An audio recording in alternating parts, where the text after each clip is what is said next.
जय हिंद, जय भारत। रेबल सदानंद पति आप लोगों के बीच में मैं हूं और देख रहा हूं किस तरीके से देश के राजनीतिक पटल में नई नई जो डेवलपमेंट्स हो रही हैं, सरकारी तंत्र कैसे काम करती है इस कोरोना के दौर में, वो आप लोगों ने भी देखा और मैं भी देख रहा हूं और समस्त भारत के लोग जो नागरिक हैं देश विदेश में वो देख रहे हैं। भाई और बहनों, आज एक छोटा सा मुद्दा मुझे लगा कि एक ऐसा पहल चल रहा है, एक आंदोलन चल रहा है, लेकिन जो मीडिया में कवर नहीं किया जा रहा। आखिर वो आंदोलन क्या है, आखिर वो कौन सा आंदोलन है जो मीडिया में छुपाया जा रहा है। तो मैंने देखा कुछ वीडियोस वायरल हुए थे रेलवे के कर्मचारियों के द्वारा कि रेलवे के जो कर्मचारी प्रोटेस्ट कर रहे हैं, वो संघर्ष कर रहे हैं कि किसी तरह हमें बचाया जाए। बताना चाहूंगा, माननीय प्रधानमंत्री जी ने, मोदी जी ने बोला था, मैं देश नहीं झुकने दूंगा, मैं देश नहीं बिकने नहीं दूंगा। माननीय प्रधानमंत्री जी, आप देश तो नहीं बिकने देंगे, लेकिन देश की सारी चीजों को तो आप बेच ही रहे हैं। आपने बीएसएनएल का हालात देख लिए, ओएनजीसी का हालात हम देख ही रहे हैं। लेकिन आज मैं बात करूंगा भारतीय रेलवेज के ऊपर, जो कि हमारे जीवन का एक बहुत महत्वपूर्ण हिस्सा है। रेलवेज जो लाखों करोड़ों अरबों लोगों की दिल की धड़कन है एक जगह से दूसरे जगह पहुंचाने तक।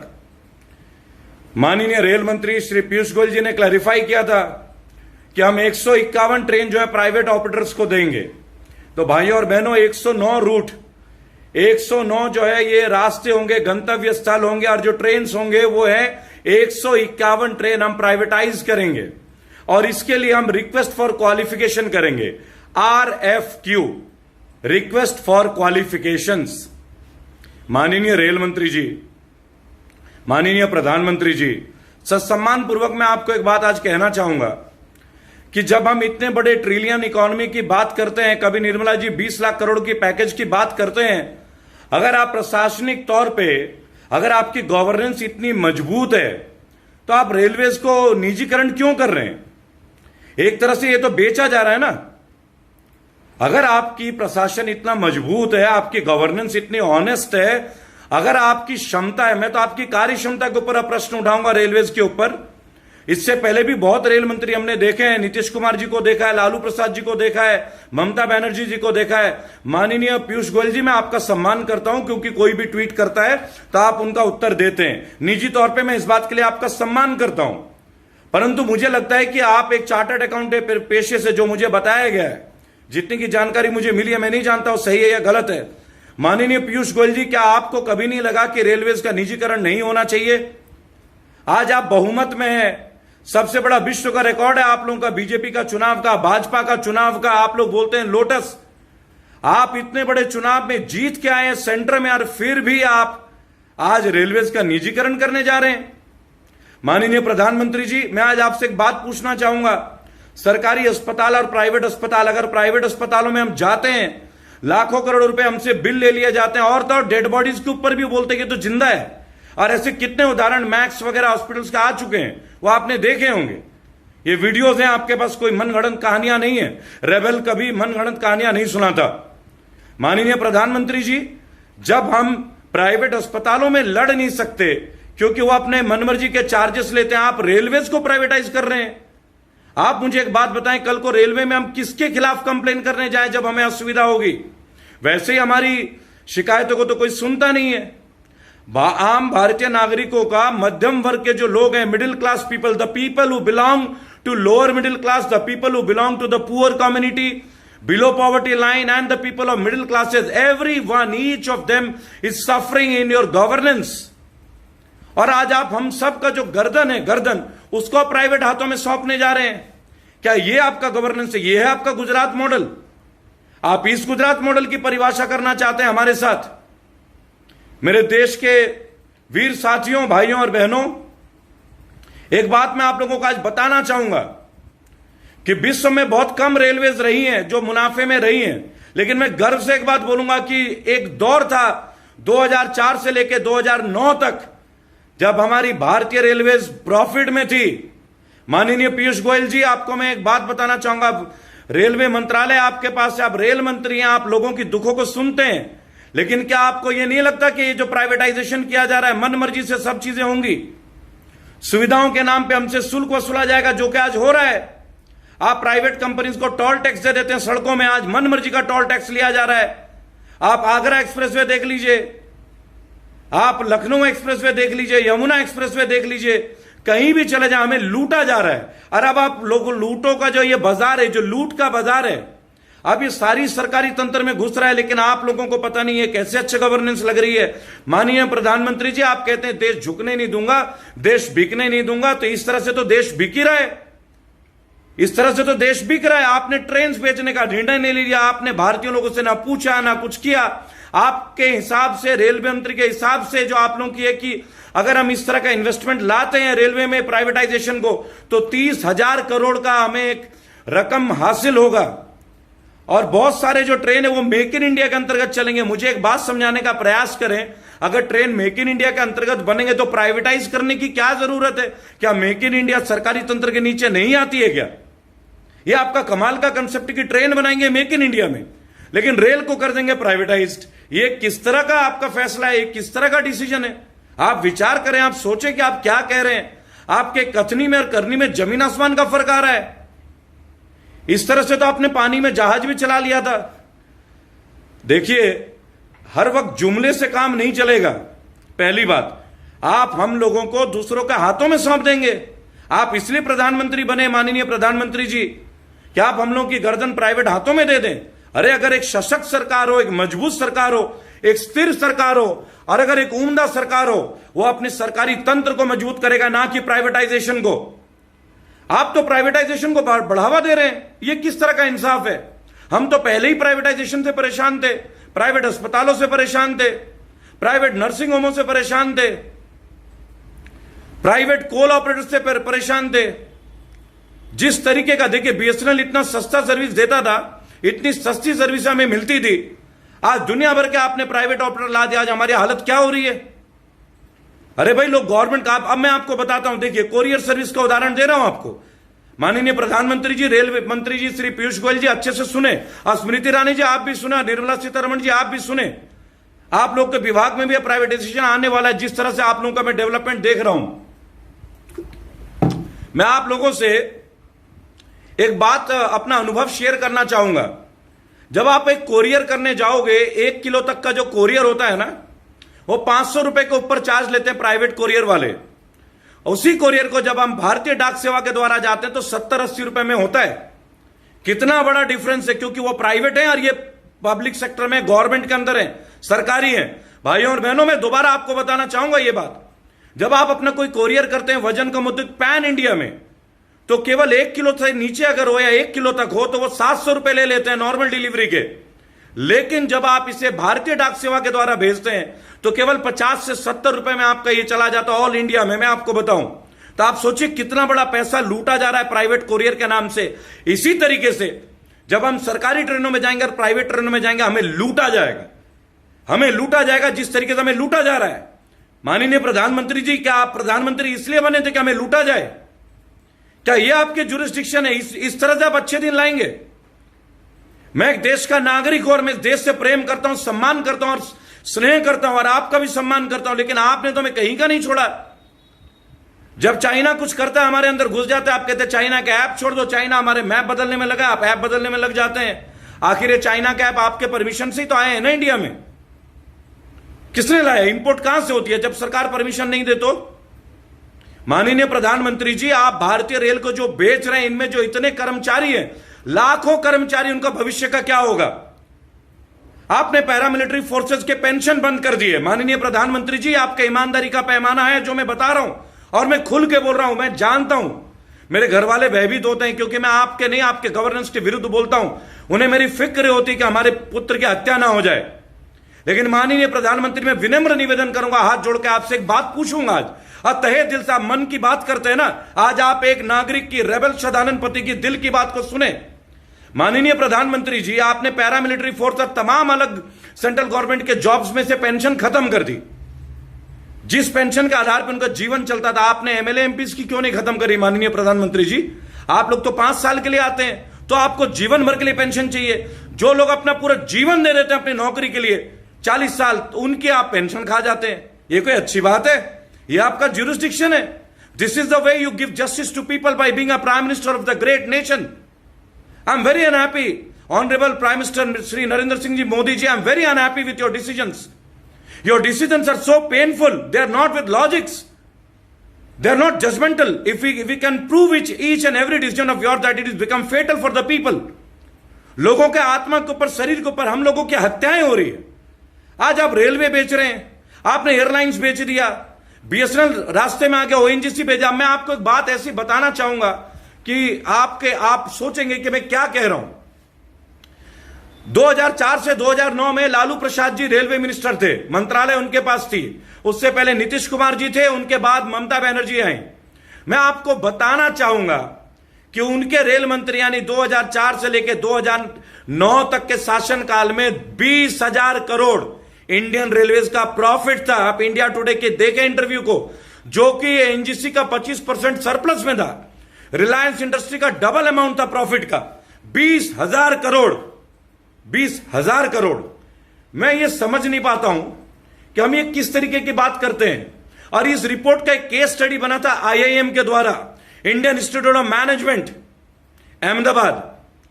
रेलवे मिनिस्टर लालू प्रसाद यादव ने कई यूनिवर्सिटीज के स्टूडेंट्स को कॉन्फ्रेंस किया, उनके बीच आए, संबोधित किया, जैसे कि Wharton university, Harvard business school. आप जानते हैं ये कैसे हो पाता है, ये कैसे हुआ, क्या आप मुझे बता सकते हैं?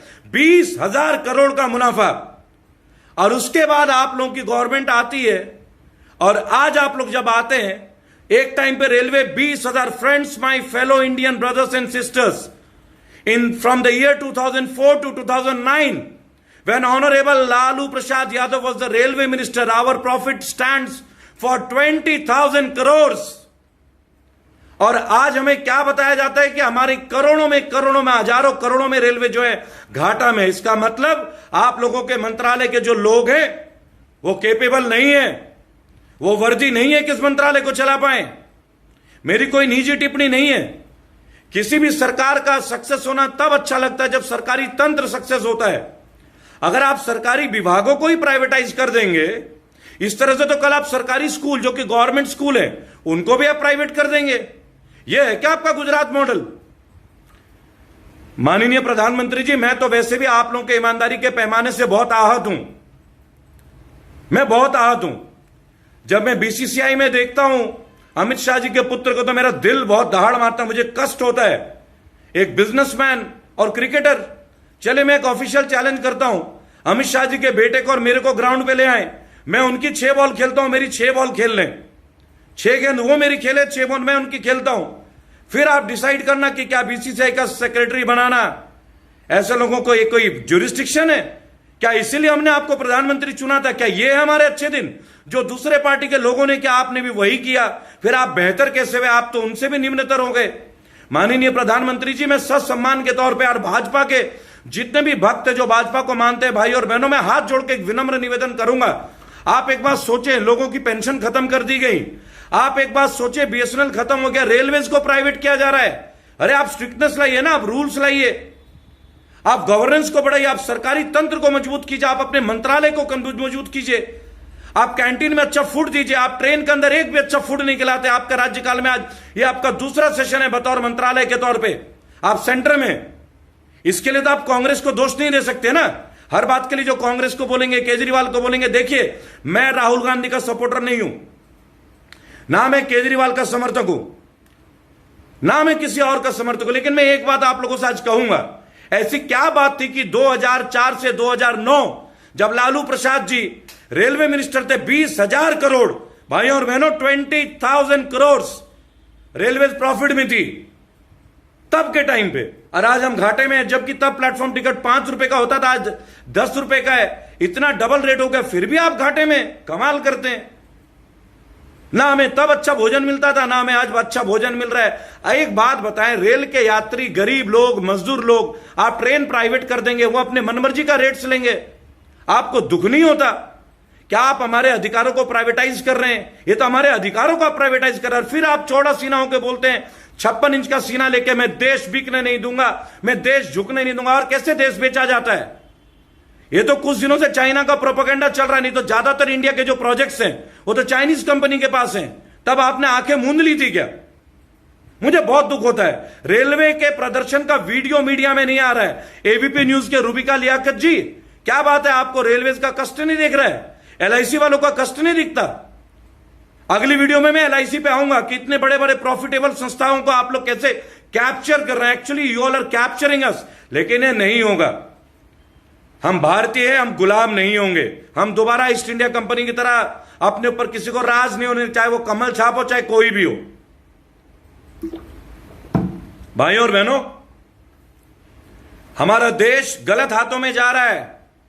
जिन लोगों ने कहा था कि देश झुकने नहीं दूंगा, बिकने नहीं दूंगा, आज वो देश को बेच रहे हैं।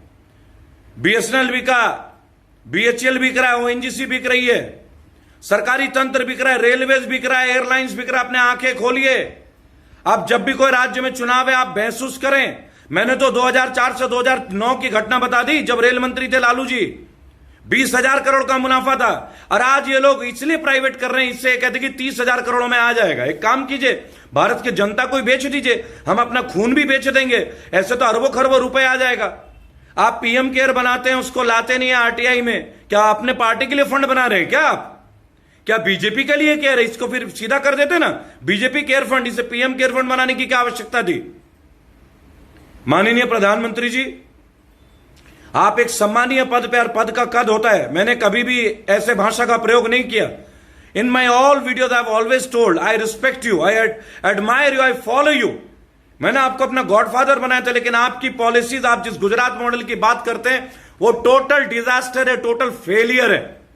It is a total disaster. आप दिल्ली को गुजरात नहीं बना सकते। अगर आप कोशिश करेंगे तो ये बहुत बड़ी गलत डिसीजन होगा। आप दिल्ली को दिल्ली रहने दें, आप उत्तर प्रदेश को उत्तर प्रदेश के तरीके से रहने दें, आप मध्य प्रदेश को मध्य प्रदेश रहने दें, कर्नाटका को कर्नाटका बने रहने दें। आप देश का भूगोल को बदलने में ना रहें, आप इतिहास बदलिए ना। भूगोल को बदलने में क्या रखा है?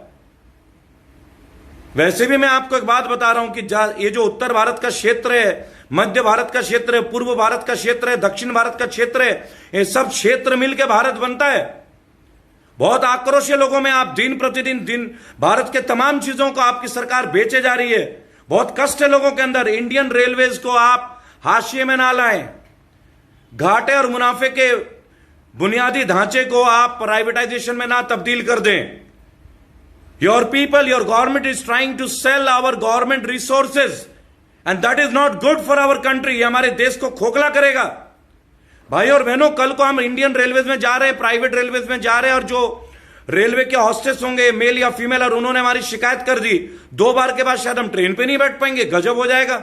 अब हमारा कैरेक्टर जो है प्राइवेट ऑपरेटर के ऊपर डिपेंडेंट हो जाएगा। बताइए हम कितने सेफ दौर में रहेंगे? आप सोचिएगा। करण बामरा जैसे एक स्टैंड अप स्पीकर को एयरलाइंस वाले रोक देते हैं क्योंकि वो प्राइवेटाइज्ड है। आप सोचिए। लेकिन प्रज्ञा ठाकुर जैसे व्यक्ति, जो बीजेपी के एक प्रबल नेता है, अपने सीट पे बैठ के जब बदतमीजी करती हैं, तब उनका बैन नहीं होता है, तब सरकार कुछ बोलती नहीं है। क्या ये उचित व्यवहार है? भाई और बहनों, अगर इसी तरह सब कुछ प्राइवेट होता गया, अगर रेलवे प्राइवेट हुई, आप समझ ले भारत की रीढ़ की हड्डी है रेलवेज। आज भी लोग जनरल में जाते हैं, स्लीपर क्लास में जाते हैं। बिहार के जो भाई मजदूर बहन, बंगाल के जो लोग आते हैं, कर्नाटक से, आंध्रा से, इनका सहारा है रेलवेज। इनका सहारा छीन जाएगा। मनमर्जी तरीके से हमसे पैसे वसूले जाएंगे, जैसे लगान। It will be taken as a lagaan, जो अंग्रेज हमसे लेते थे, जो लुटेरे हमसे लेते थे, अब फिर से हमें लूटने की तैयारी की जा रही है। आप ये सोचिए, वो कहते हैं कि 151 ट्रेन 109 रूटों में हम करेंगे। ठीक है जी। Adani port, Tata realty, Hyundai, Bombardier, ये लोग आ रहे हैं। अरे भाई, जरूरत क्या है प्राइवेट करने की? आप अपने विभाग को मजबूत कीजिए ना, नए लोग रिक्रूट कीजिए। आपने नए रिक्रूटमेंट नहीं किया। आपने बोला मैं 2 करोड़, आपने कहीं पे भी रिक्रूटमेंट नहीं की। अरे आप अपनी संस्थागत ढांचे को बनाए। आप इतना जीएसटी ले रहे हैं, आपने शिपिंग यार्ड्स बनाए, ट्रेन यार्ड्स बनाए।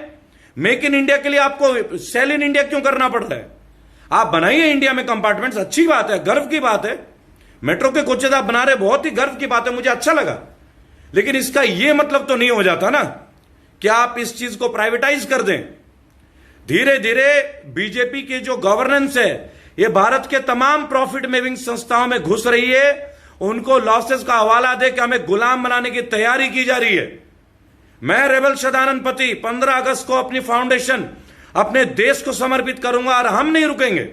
और मैं जानता हूं लाखों करोड़ों भारतीय, जो भी मेरे दक्षिण भारत के साथी हैं, जम्मू कश्मीर के साथी हैं, आंध्र प्रदेश के साथी हैं, पश्चिम बंगाल के साथी हैं, उड़ीसा के साथी हैं, पंजाब के साथी हैं। भाइयों और बहनों, मैं आह्वान करता हूं, आप आए। रेलवे के साथ अत्याचार किया जा रहा है, लाखों रेलवे के लोगों का हक छीना जा रहा है, इस तरह से लोगों को बेरोजगार किया जा रहा है। ये रोजगार क्या देंगे?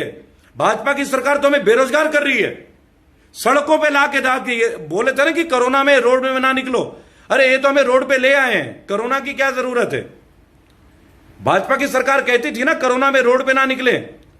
भाई और बहनों, ये तो हमें पहले रोड पे इसी तरह में रोड पे ले आ रहे हैं। वो दिन दूर नहीं जब हम गुलामी की जंजीरों में जकड़ेंगे। इंडियन रेलवेज को बचाइए, #सेव इंडियन रेलवेज ज्वाइन कीजिए रेबल सदानंद पति को। तमाम लाखों करोड़ों रेलवे के कर्मचारियों को मेरा नमन। मैं आपकी युद्ध में आपके साथ हूं। इंडियन रेलवेज को बचाने के लिए जो भी होगा, मैं अपनी जान की कुर्बानी देने के लिए तैयार हूं। जय हिंद, जय भारत।